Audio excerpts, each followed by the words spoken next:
The Bertie-Martin Regional Jail Commission met tonight to discuss updates and next steps following the jail takeover last month.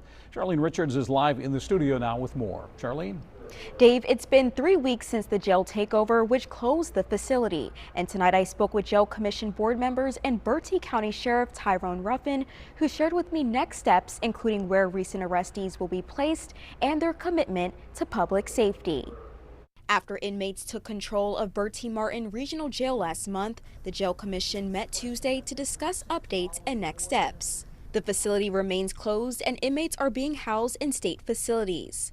Jail Commission Chair Vivian Saunders says it was decided after closed session to assign Jail Administrator Leidra Freeman, who oversees the jail, and her officers the duty to find empty bed spaces across the state for recent arrestees. Freeman denied any requests for comment.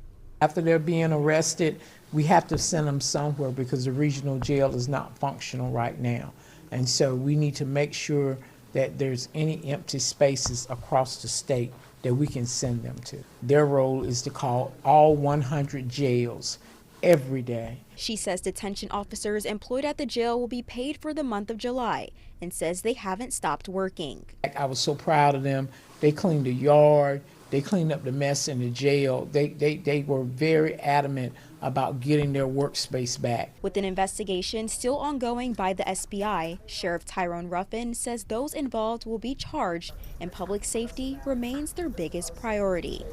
We are expecting charges to be done, but that will be upon their findings. Businesses continued on, and that if you break the law, you still will be held accountable and placed, and again, it's not going to be in Bertie-Martin Regional Jail, but right now you could be placed anywhere in the state from Murphy to Mania.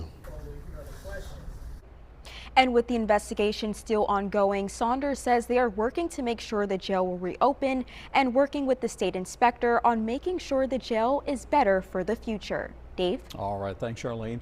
And there is no timeline on when that jail will reopen.